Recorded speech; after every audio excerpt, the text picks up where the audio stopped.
Buenas tardes. Vamos a reiniciar la tarea del día. Bueno, como bien se han dado cuenta, estamos conectados con el doctor Raúl Rosenthal. Yo creo que enumerar todos los títulos y antecedentes de Raúl estaríamos toda la tarde con ello. Yo simplemente voy a resumirlo diciendo que lo siento como un gran amigo, siempre dispuesto a ayudarnos a nosotros los argentinos en todo lo que está en su posibilidad para tratar de compartir con todos nosotros toda su sapiencia, toda su experiencia. Así que bueno, Raúl, yo simplemente te agradezco públicamente el esfuerzo. Sé que tendrías que estar disfrutando de tu familia ahora, pero bueno, te agradezco el esfuerzo y estamos todos deseosos de escucharte. Así que adelante. Perfecto, sí. Sí, bueno, Listo. ya hice tu presentación. Largamos. Así Sí, que... te escuché. Un millón de gracias. La verdad que ustedes no me tienen que agradecer a mí, sino yo agradecerle a ustedes. Y es devolver a lo que a mí me dio el país, así que soy un argentino más. Así que muchas gracias por esta oportunidad y dejarme participar en la conferencia.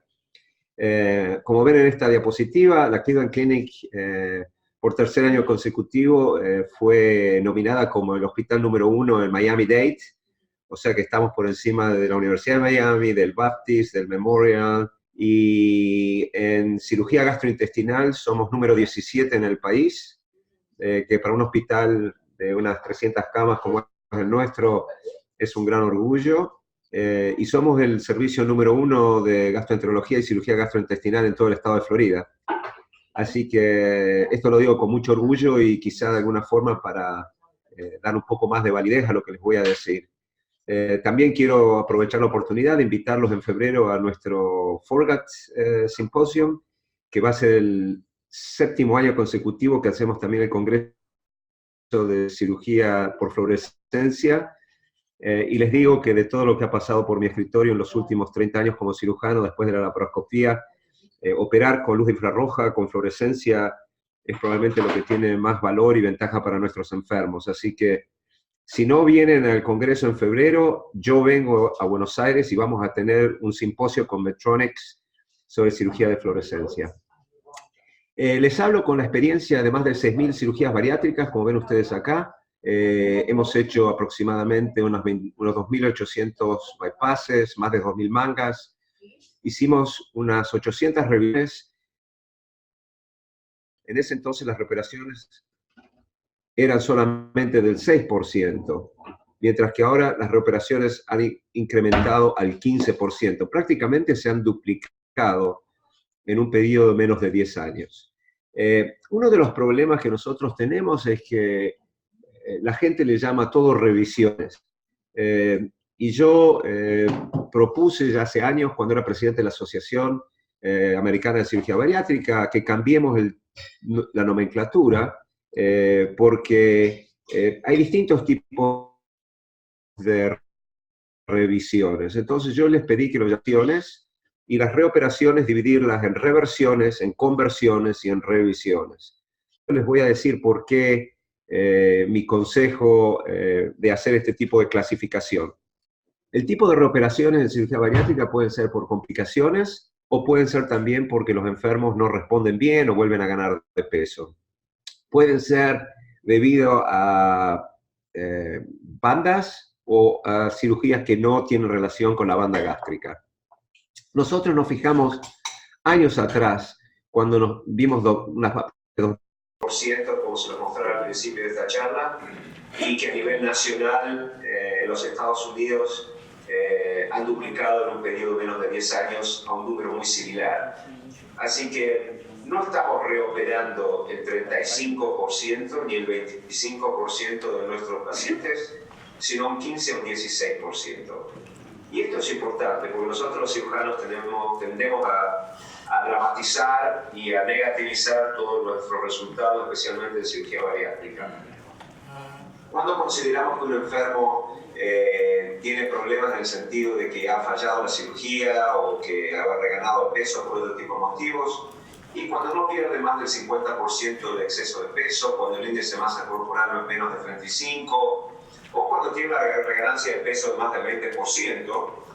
Otro motivo por el cual reoperamos a estos pacientes es porque tienen dumping syndrome o síndrome de hipoglicemia severo. Las causas por las cuales los enfermos vuelven a reganar de peso, no pierden de peso, son múltiples, pero no nos olvidemos de que nosotros los cirujanos hemos también pasado por una curva de aprendizaje en los últimos 20 años, no solamente en el bypass de abierto laparoscópico, sino también creando la manga gástrica y ahora con nuevas técnicas que estamos experimentando. Así que los resultados no son los mejores porque creo que la cirugía bariátrica está evolucionando en una forma muy rápida y desorganizada. Lo que nosotros le preguntamos a los enfermos cuando vienen a nuestra práctica con reganancia de peso o porque no han perdido el peso adecuado es si tienen restricción o no. Es una pregunta muy importante, ya sea con el bypass o con la manga gástrica. Porque a largo plazo lo que realmente los mantiene con una buena calidad de vida es la restricción. ¿Por qué los enfermos pierden de restricción? Como les dijera antes, o porque los cirujanos dejan pouches que son muy grandes, o porque tienen fístulas gastrogástricas, o porque las mangas gástricas que se han hecho también son inapropiadas. El team para tratar a esta gente tiene que ser multidisciplinario, entre el radiólogo, el endocrinólogo, el psicólogo, la nutricionista, el gastroenterólogo y obviamente el cirujano bariátrico. La banda ya no toca más, pero el problema con la banda es que las tenemos que sacar, las tenemos que convertir a algo. Nosotros en el año 2011 reportamos nuestra experiencia y si uno se fija en la literatura mundial, el motivo por el cual la banda ha desaparecido, yo creo que en los últimos, diría, 8 años no hemos hecho ninguna banda más en la Cleveland Clinic y si hacemos una, creo que hacemos un video y lo mandamos a un congreso como una cosa rara. Pero el motivo por el cual ha fracasado es porque hay complicaciones entre un 30 al 60%, hasta un 66% de estos enfermos se reoperan, y los que no se reoperan yo le digo que son band carriers, que tienen la banda pero no la usan. Nosotros nos hemos fijado en nuestra experiencia, el 16% de nuestros enfermos necesitaban algún tipo de reoperación por su banda, y como ustedes ven acá, la gran mayoría por los cuales fueron reoperados fueron o porque no perdían de peso y los convertimos a una manga o a un bypass, o porque tuvieron complicaciones, ya sean erosiones, prolapsos. Y lo otro que es muy importante, que no hay que menospreciar, es el problema con el port. El puerto de acceso de las bandas también crea muchos problemas para estos enfermos. Prácticamente de las reoperaciones que hicimos, y casi 100 enfermos, el 70% las quitamos a las bandas, o sea que nosotros no creemos en reposicionarlas, sino o las quitamos o las convertimos a otra operación. ¿A qué operación reconvertirla? Nosotros, esto es un paper muy lindo que lo escribieron, esto es el grupo latino, Pablo Marín Pérez de Chile, Abrancito Betancourt de Venezuela, Miguelito Lamota de Guatemala, y obviamente Sam, mi socio. Nosotros nos fijamos 59 enfermos a los cuales le quitamos la banda y comparamos entre 39 que fueron convertidos a bypass y 20 que fueron convertidos a una manga gástrica. Y yo le voy a poner un poco de velocidad a mi presentación, el interés del tiempo. Y lo que nosotros vimos es la diferencia en complicaciones. Si la banda no era complicada, tuvimos complicaciones en un 7% de los casos, pero si la banda era una banda que era erosionada antes, o era una banda que tuvo un slip, etcétera, etcétera, las complicaciones en esos enfermos, cuando los convertimos, ya sea una manga o un bypass, fueron del 13%. Y esto también es un take-home message, que es la pérdida de peso. Ustedes ven claramente que a los 3 años se pierde más de peso con el bypass en rojo que con la manga en azul. Pero, como ustedes van a escuchar en lo que queda de esta charla, cuando hacemos reoperaciones, ya sea cuando hacemos cirugías primarias o reoperaciones, el éxito no es solamente la pérdida de peso o la resolución de la diabetes, sino que sean seguras y que los enfermos no tengan complicaciones. Ustedes ven acá nuestra experiencia, esto fue ya hace años, pero la publicamos, con enfermos que tuvieron reversiones. En Estados Unidos todavía tenemos enfermos que han tenido el bypass yeyuno-iliac o enfermos que han tenido lo que la literatura mundial le llama el mini bypass, que de mini no tiene nada, es una maxi operación. Y 2 enfermos que tuvimos que revertir hasta ese entonces, estamos hablando del año 2012, todos lo hicimos en forma abierta y no tuvimos complicaciones alguna. Todas las otras reoperaciones que hicimos, en el 91% de los casos fueron hechas toda laparoscópica. Que yo creo que es importante eso. La cirugía laparoscópica ha progresado desde el año 1990. Ya estamos hablando casi de 30 años, chicos, que estamos haciendo cirugía laparoscópica y no hay procedimiento del cual no podamos hacer en vía laparoscópica. Quiero volver un poco a lo que les decía antes, por qué clasificar a las reoperaciones en conversiones, en revisiones y en reversiones. Las reversiones las vamos a quitar porque son raras. Raras veces uno revierte un bypass, raras veces uno revierte otro tipo de... Una manga no se puede revertir. Pero si uno compara las conversiones con las revisiones, vemos que si bien la mayoría son por reganancia de peso, hay un número significativo que son por complicaciones, ya sean úlceras, estricturas, fístulas gastrogástricas, hemorragias, obstrucciones, reflujo, síndrome metabólico que recurre. Y esto es importante, lo que les muestro ahora. Nosotros esto lo publicamos y generalmente les estoy mostrando mi data y no la literatura mundial porque el cirujano es muy mentiroso cuando presenta. Cuando nosotros hacemos cirugías primarias, nuestras fugas son probablemente del 0.1 o 0.2%. Cuando reoperamos, son del 13%. Y el doctor Higa, gracias a Dios, publicó su experiencia de 10 años y demuestra también que tiene fugas anastomóticas de prácticamente un 10%. Esto es probablemente lo más importante. Miren acá las revisiones y las conversiones. La gran mayoría de nuestras fugas son cuando uno hace revisiones. Cuando trata de hacer el pouch más chico o trata de rehacer la anastomosis, cuando uno trata de cambiar la anatomía de la operación.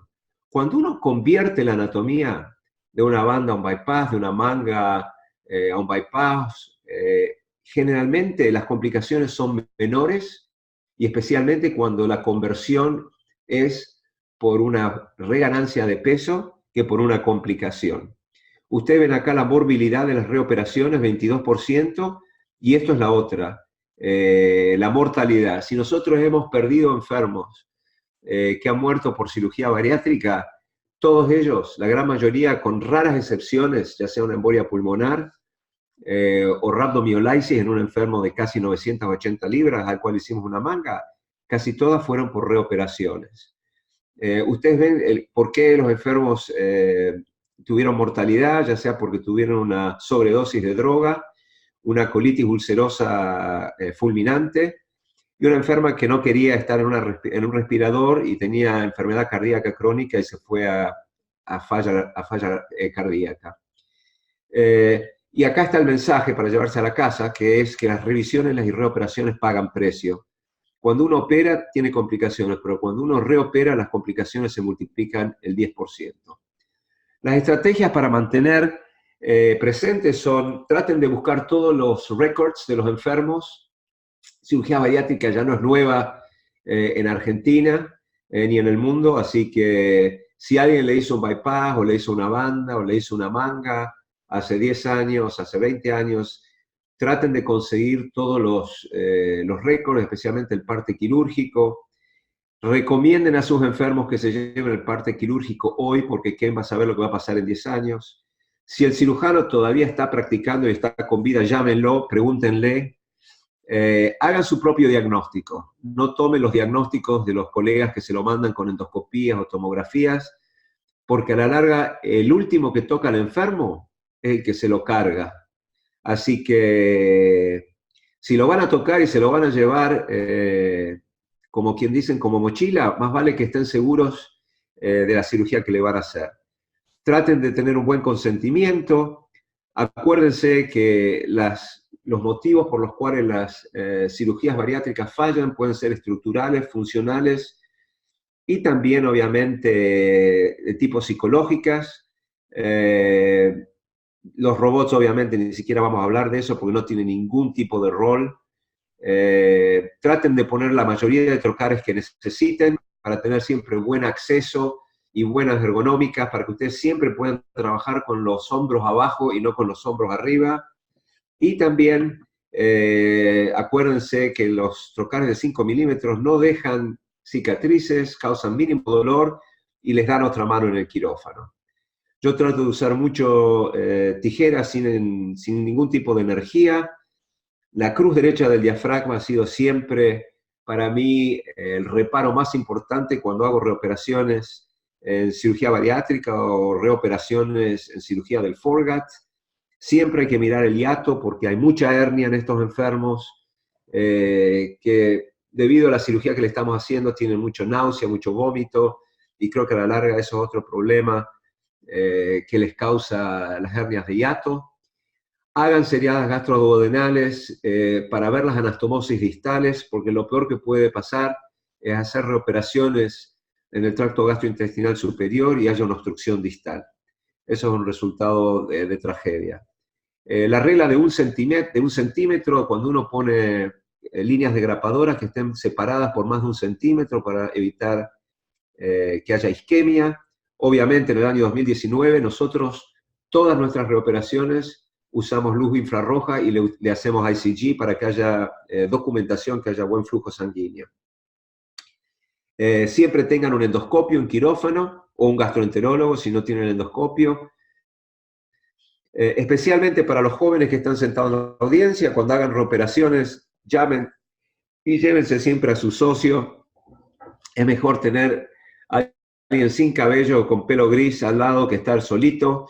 Y otra de las cosas que yo le enseño mucho a los residentes es, si uno no está seguro de lo que va a hacer, no pasa nada en abortar el caso y no llevar a cabo la cirugía que uno tenía planeada.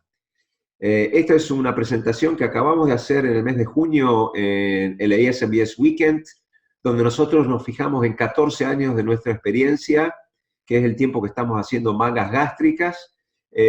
Nosotros publicamos en el año 2015 30 casos que convertimos por falla de peso, reganancia de peso, reflujo, y lo único que reportamos que tenían una pérdida de peso de un 47%. Y estos eran mangas gástricas a bypasses. Y si ustedes se fijan en la literatura mundial, las complicaciones en convertir mangas gástricas varían de un 13% a un 30%. Así que a nosotros nos faltaba comentarles cuál es nuestra complicación. Porque como dijera al principio, y lo vuelvo a recalcar, en cirugía bariátrica lo que importa no es cuánto peso se pierde, sino un balance entre la pérdida de peso y que el enfermo tenga una cirugía segura, que es lo que la manga gástrica le ha ofrecido al paciente y es también el motivo por el cual la manga gástrica se ha convertido en la operación más popular a nivel mundial y va a seguir creciendo. Como les dijera, son 14 años de experiencia, comparamos las conversiones de manga gástricas por complicaciones o reganancia de peso. Ustedes ven acá las demográficas, que voy a seguir adelante porque no tiene validez alguna. Ustedes ven que nos fijamos en casi 2.000 mangas gástricas. A nivel institucional convertimos 28 casos, que es el 1.45%. La gran mayoría de los que convertimos fueron a bypass gástrico o a una esófago-yeyonostomía por fugas anastomóticas. Ustedes ven acá abajo también el 68% generalmente cuando convertimos estos enfermos a esófago-yeyonostomías fueron por fugas anastomóticas. Y ustedes ven acá también la manga gástrica, la gran cantidad de enfermos que fueron 77 con las nuestras de la Cleveland Clinic. Las complicaciones que nosotros tuvimos es un poco lo que decía la literatura mundial, es aproximadamente un 36%. Déjenme mostrarle, probablemente en interés de tiempo, la pérdida de peso cuando uno convierte una manga gástrica a un bypass, que a los 48 meses teníamos una pérdida de exceso de peso de aproximadamente un 73%.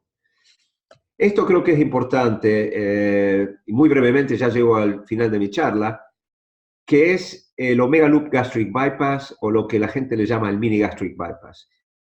Y esta es una mentira muy grande. El mundo está experimentando con una cirugía que nosotros en Estados Unidos hicimos hace 30 años atrás, o alguien lo hizo, y vemos las complicaciones a largo plazo. Este paper lo acaban de publicar en marzo en el Lancet y yo creo que es el estudio que tiene más relevancia y es evidencia tipo 1 que compara, el bypass gástrico al Omega Loop Gastric Bypass. Ustedes ven 230 enfermos, 130 en cada brazo, y yo pienso que esto es importante, que el Omega Loop Gastric Bypass tiene una asa biliopancreática de 200 centímetros. Esto es un proceso malabsortivo per excellence.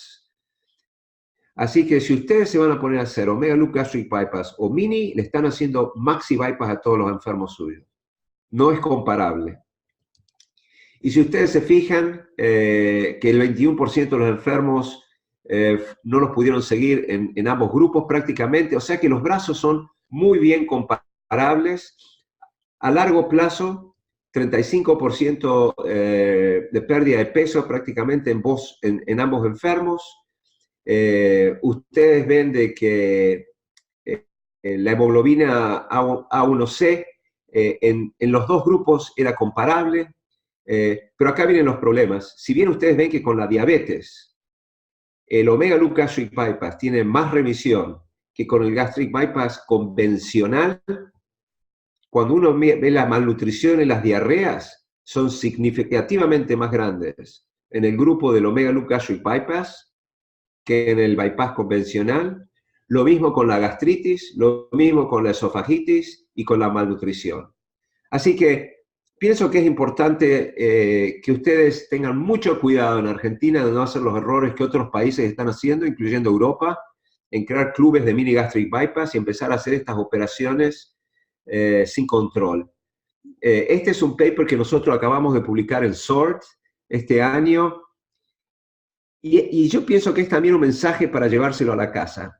Cuando nosotros hacemos bypasses gástricos, lo que realmente le hace perder a largo plazo más peso al enfermo es el asa biliopancreática. Yo he cambiado mi práctica. Cuando viene un enfermo a mi práctica, a no ser que tengan un reflujo muy severo, les ofrezco una manga gástrica. Si tienen reflujo muy severo, les ofrezco un bypass. Si son súper obesos, el brazo biliopancreático se lo hago de 100 centímetros, mientras que si no lo son severos, se lo hago de 50. Y si tengo un enfermo que viene con un bypass gástrico a 10 años y me dice, mire, regané de peso y tienen una anatomía que es relativamente normal con un pouch pequeño, yo lo único que les hago es les alargo el brazo biliopancreático de 50 a 150 centímetros para el súper obeso.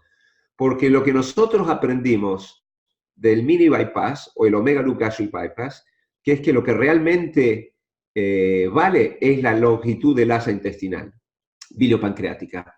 Esto es otro importante mensaje. El intestino delgado en el ser humano varía entre 600 centímetros a 1500 centímetros. Así que si van a hacer cirugías malabsortivas, si van a convertir asas biliopancreáticas de 50 a 150 centímetros, hay que medir todo el intestino, de la válvula iliocecal al ligamento de Treitz. Y con esto paro y quizá abrimos un poco el diálogo con los colegas para preguntas. Los invito otra vez en febrero al FORGAT y les doy muchas gracias otra vez por invitarme a participar en este curso. Un placer. Muchas gracias, Raúl. Muy clara la exposición, como siempre. Bueno, vamos a abrir el debate con el público presente. Te digo que tenemos una sala llena, señal de que convocás en forma muy, muy significativa. ¿Alguien tiene alguna pregunta? Sí, Raúl, Juan. En el caso que mencionaste en el bypass que regana peso y el pouch está de tamaño normal, vos dijiste de agrandar, alargar el asa biliopancreática. Ok. Tenía una asa chica, ponele, de 50. ¿Cómo haces para alargar el asa biliar en ese caso? ¿Cuál es tu técnica? Muy sencilla. Tenía un video, pero por el tiempo no se los muestro. Es muy, muy sencillo. Dividís el asa alimentaria antes que entre a la yejunostomía. La dividís ahí. con un stapler. Y la anastomosás 150 centímetros distal de la yejunostomía primaria que hiciste con tu bypass. Entonces estás convirtiendo la asa biliopancreática de 50 a 150 centímetros. El asa alimentaria sigue del mismo tamaño, de la misma longitud. Pero hay que estar seguro, como les dije antes, que el asa común o el common channel no es de 200 centímetros, porque entonces el enfermo va a tener diarrea, malnutrición, etcétera, etcétera. Y si bien sea muy raro de que tengan una longitud del intestino delgado de 400 o 500 centímetros, ocurre. Nosotros los vemos acá cuando tenemos juicios en Estados Unidos y yo participo como experto para esos juicios, y es difícil defender a los colegas, que es lo único que hago. Yo siempre estoy del lado de los cirujanos. Es difícil defenderlos cuando ellos no miden el intestino. Así que si vamos a empezar a elongar las asas intestinales, el mensaje es el asa biliopancreática. Y el segundo mensaje es, hay que medir el intestino distal. Raúl, entonces, cuando hablábamos de distalización hace un tiempo atrás, hablábamos que teníamos que, digamos, bypassear el 70% del intestino. Y la discusión era si distalizábamos sobre el asa biliopancreática o distalizábamos sobre el asa común. Sin lugar a duda, creo que por lo que decís y lo que uno va leyendo ahora, el asa biliopancreática es significativamente hoy la estrella, digamos, o es la manera de resolver esta patología, ¿es así? Así es, al menos el metaanálisis que nosotros hicimos, que no sé si todavía esto está en pantalla. Sí, estás acá en pantalla. Lo publicamos. Ok, si ustedes ven ahí el metaanálisis que lo publicamos este año en SORT, lo que muestra es que realmente lo que vale acá es el asa biliopancreática. Cuanto más largo es el asa biliopancreática, más es la remisión de la diabetes y más es la pérdida de peso de estos enfermos. Así que ese es el mensaje. ¿Y vos considerás, al igual que la gente que hace guananastomosis o bagua o SADIS, que el asa común no tiene que tener menos de 2,5 metros, 3 metros? ¿Por eso lo medís? No, yo la verdad que lo único que hemos aprendido de esas dos operaciones es que cuando haces una asa biliopancreática de 150 o 200 centímetros, estos enfermos te vuelven a los 2-3 años con diarrea, malnutrición y pérdida de peso. Así que yo no creo que el asa común realmente sea lo que vale. Lo que es importante es que no tengamos un asa común que sea muy corta, porque entonces el asa biliopancreática de 150 centímetros se convierte en un asa de un 70%. Así que creo que es importante medir el intestino antes de convertirlo a un bypass distal. ¿Me explico o no me explico? Hola Raúl, ¿qué tal? Pedro te habla. Hola Pedro. Tengo una consulta. El trabajo TOL, donde ellos miden absolutamente todo lo que es el asa alimentaria y común, ellos hablan de tener 4 metros. Y eso lo han revisado en 80 y pico de pacientes. ¿Qué opinión tenés de eso? Y 80 y pico de pacientes, para mí, no es la cantidad lo que vale, sino cómo lo revisaron. Pacientes y pacientes, no solamente la edad de los enfermos, el índice de masa corporal de los enfermos. Así que el estudio es, digamos, que tiene valor porque no hay nada mejor que eso. Pero, ¿cuál es tu conclusión del TOL? ¿Cuál es el mensaje que vos querés darle a la gente con el TOL? Yo creo que es importante medirlo el asa común, creo que, como vos decís. Exacto. Y que tiene que tener, pero más o menos, cuando ellos muestran la incidencia de malnutrición, eran cuando tenían por debajo de 3 metros. Entonces, es importante el TOL, me parece, ¿no? Ok, sí, totalmente de acuerdo, totalmente de acuerdo. ¿Qué es el mensaje que les estoy dando? Cuando ustedes, o cuando nosotros estamos convirtiendo asas biliopancreáticas de 50 a 150 centímetros, que pareciera ser una cosa banal, cuando uno se pone a pensar que el enfermo tiene 800 centímetros en promedio de intestino delgado. Cuando hacemos esa maniobra, es importante medir el intestino, porque no todo el mundo tiene 800 centímetros. Hay quienes tienen menos, hay quienes tienen más. Pero lo que nos mostró el mini bypass, donde la gente no mide nada, es de que a largo plazo esta gente pierde más de peso, pero también hace más diarrea, más malnutrición. Así que hay que tener mucho cuidado. Sé que estuviste en un consenso de mini gastric bypass y VAWA, y ahí fue como contundente el hecho de que tienen que medir todo el intestino, en el VAWA al menos, y los del mini gastric todavía no lo estaban haciendo. ¿Qué opinión tenés? Porque, a ver, por ejemplo, un paciente con IMC más de 50, sabemos que va a ser incierto el descenso de peso con un bypass gástrico estándar. ¿No te parece correcto medir el total del intestino y dejar un TOL de 3, 4 metros y dejar el resto de asa común de biliar, qué sé yo, que pueden ser 2 metros de biliar en un bypass gástrico en IRUX, ¿no? Yo pienso que con respecto a eso hay que tener cuidado. La verdad que yo no tengo la experiencia para decir lo uno y lo otro. Nosotros recién estamos empezando a hacer este tipo de asas largas, biliopancreáticas, así que no puedo decir que lo que esté bien y lo que esté mal. Lo único que te puedo mostrar acá es el consenso nuestro que nosotros hicimos en la Cleveland Clinic, donde le preguntamos 108 preguntas. El 16% de los cirujanos hacían nada más que el mini gastric bypass. Así que esto te da un poco la idea de que aquellos que están promoviendo el mini gastric bypass son una minoría. La gran mayoría no hace esta operación. El 77% estaba de acuerdo de que es una operación segura y eficaz. Yo pienso que no tenemos que darle nombres a esta operación. Cuando Mason empezó cirugía bariátrica, él presentó un póster en el American College of Surgeons con enfermos que tenían Billroth 2 y que perdían de peso, se les iba la diabetes y no volvían a reganar de peso. Así empezó todo. Así que el mini, el omega, es un Billroth 2. Es un Billroth 2. Así que no nos engañemos, esto no es nada nuevo. Lo que es nuevo, que el Billroth 2, cuando nosotros lo hacíamos, no le dábamos 200 centímetros de asa biliopancreática o aferente. Ahora se la estamos dando. Así que nosotros sabemos que la operación funciona, pero ya funcionó cuando Mason empezó cirugía bariátrica, no es nada nuevo. El 70% estaba en desacuerdo, que es la cirugía que hay que hacer para los enfermos con obesidad severa sin reflujo o con reflujo.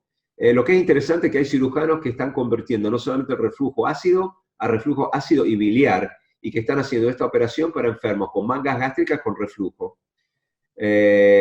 El 81% estaba en desacuerdo que hay que hacer esta operación con gente que tiene índice de masa corporal más grande de 30. La gran mayoría estaba en desacuerdo que es la operación estándar para gente con diabetes. Así que si uno se mira, si tú te fijas en el consenso que nosotros hicimos, la gran mayoría de los cirujanos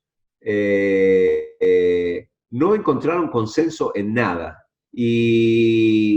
Y lo vamos a publicar, obviamente, esto, ¿no? Yo se lo presenté a la gente en Hamburgo, pero no lo voy a publicar, porque lo vamos a publicar acá, esto, obviamente. Pero les comento que es una operación que tiene todavía mucho que aprender, y tenemos que hacer estudios prospectivos, randomizados, etcétera, etcétera, etcétera. Nosotros en Estados Unidos no la hemos aprobado, no se hace, los seguros no lo pagan, y los pocos cirujanos que lo hacen por su cuenta y generalmente con pacientes que pagan del bolsillo. Son todos self-pay. Tal es así que hubo un cirujano americano que presentó ahora en el consenso en Hamburgo, y él empezó diciendo que hay que ser honesto con los enfermos, que hay que explicarles que esto, que lo otro, y cuando yo lo encaré y le dije, ¿cómo estás haciendo esta cirugía si en Estados Unidos no se paga? Me dijo, todos mis enfermos son self-pay. Entonces digo, ¿no dijiste que hay que decirle la verdad con esta cirugía? Me dice, sí. Y le digo, y entonces le mostré el website de él, donde decía que es una cirugía segura, que no tiene problemas, que se la puede revertir, etcétera, etcétera. Así que hay mucho pistolero dando vuelta con esto, hay que tener cuidado. Muy bien, ¿alguna pregunta? Bueno, Raúl, te vamos a liberar para que disfrutes de tu familia, nosotros vamos a seguir adelante. Nuevamente te agradecemos tu cooperación y este gran aplauso es para vos. Gracias, chicos. Buen fin de semana. Gracias por dejarme participar. Chao, chao.